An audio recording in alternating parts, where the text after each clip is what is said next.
Excuse me, madam. I'm your Labour candidate, and I was hoping I could have your vote. Oh, I'm sorry, love, I don't vote. Don't vote? No, but don't worry, I am Labour. You are? Oh, but I don't vote. I see.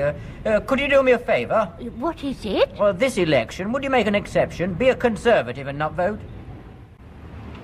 Excuse me, I'm a candidate in the next election. Aye, well, what are your policies? Well, I would make it a major priority to ensure these pavements are well maintained. Yes. And initiate top-level discussions to improve the street lighting. Yes. And set up a central policy committee to lay down guidelines on dustbin emptying. Oh, it's a local election, is it? No, it's a general election. I'm a Liberal. Hello. I don't know about you, but I'm getting pretty sick and tired of hearing our party being accused of talking down to the public, aren't you? Well, it's all so silly, isn't it? Especially when Britain seems to be sliding faster and faster into further and further distress. You see, we're in the nasty grip of what is called inflation. Now, that's a long word, so I say it again. Inflation. Now then, concentrate, please. You listening? Good. Now, that means the cost of things is going up very, very fast, and that means we could all become very, very poor. Now, a lot of people ask me, how can we be so poor when there's so much money in the shops? But you see, it isn't our money, it belongs to somebody else, which makes life very hard for our economy. Now, that is economy, and that's a sort of national piggy bank. And at the moment, Piggy isn't very well. But you can all help make Piggy better by not asking for more pocket money.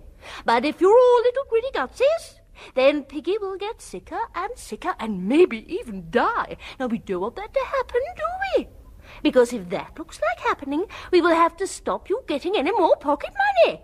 And that would be a little silly, wouldn't it? After all, we don't want to treat you like children, do we? Normally, of course, politicians don't behave like that. They usually talk about simple subjects in such a way as to make them too complicated for us to understand so that we think that we need them. Now, the trouble comes when they have to deal with people who speak a different language. Human beings like wives and children. Keeping an eye on the latest worldwide news. Gerald, pass the marmalade, please. Gerald, please pass the marmalade. Who cares? Gerald! Yes? Gerald, oh, look, I want to ask you something. Yes, well, I am here to answer any questions you may wish to put to me. Gerald, I know your work as an MP takes up much of your time, but I'm afraid that it's becoming an obsession. Well, before I answer that, I'd like to return to a point you made earlier. Yes? Here's the marmalade. But I may say, at this point in time, that in the recent past I have made certain other offers, all of which have been rejected out of hand. What offers? Well, I would cite, as an example, the woman's page of The Guardian. Now, I am aware that some critics might reject this offer as derisory, Gerald. but it does fall between the general guidelines Gerald. established during both Phase 1 and Phase 2 of the breakfast table negotiations. Gerald! Gerald! Yes. Now, I do feel that we should try to keep personalities out of this should No, be calm. Gerald, please stop talking like a politician. I'd like to say that I sincerely appreciate your concern in this matter, but I must also point out that this conversation is being listened to by 10 million people, so you will understand. Gerald! No one is listening to this conversation. You are not being interviewed by Robin Day. You are just having breakfast with me, your wife. You? Yes, just me. Oh, God, sorry, I've done it again. I'm back now. I'm sorry, darling. I'm sorry. I just keep on believing that I'm on television or speaking in the House or a meeting. I'm so sorry. I do apologize. I'm sorry. All right, darling, I do understand. Do you understand when I describe your housekeeping money as a compartmentalized economy unit varying directly with the inverse cost ratio of current market levels? Well, no, I don't understand that. Oh, neither do I.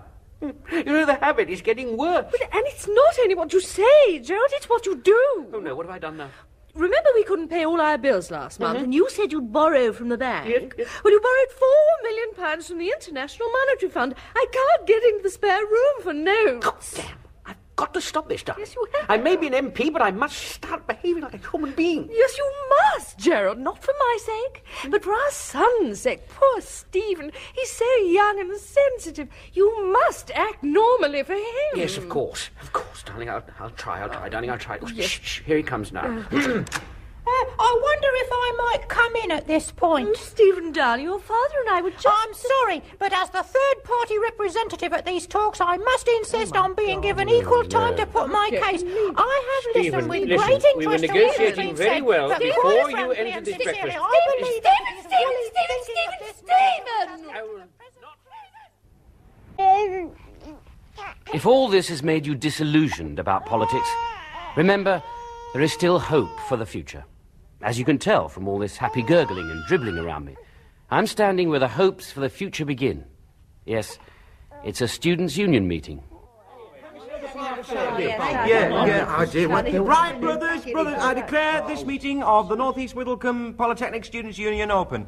Are there any points of direct concern to the Polytechnic which students wish to raise? Yes, comrade. Yes, comrade. The Sociology Department has been convulsed by the burning issue of the day since Tuesday lunchtime. The burning issue? Yes, it's the plight of the middle-aged shopkeepers in central Kurdistan. Right. Yes, and I would like North East Whittlecombe Polytechnic to play a leading part in the international struggle on this subject. I quite agree.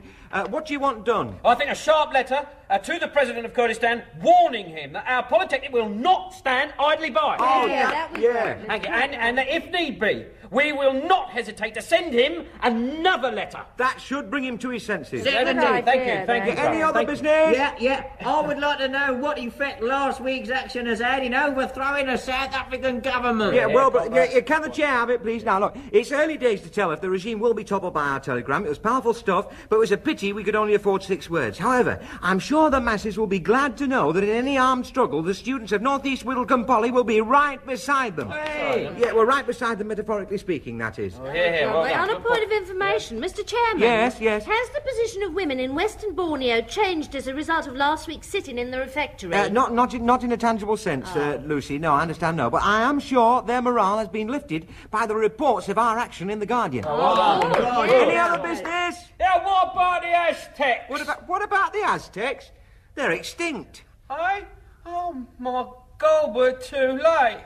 I only read about them on Sunday. Capitalism destroys society so fast. Yeah, well, next on the agenda, there's a request here for people to adopt Brazilian peasants. And since there were no offers, I propose a motion sympathising with Brazilian peasants and urging other people to adopt them. Yeah, fine. Well, I think that's about the lot. I would like a debate on the shortage of books in the library.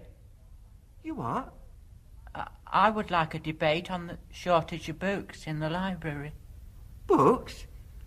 It's a students' union, old son, not the British Museum. Right, that's the end of business. I declare the meeting closed. See you in the bar, Lucy. Well done. How about that? Okay.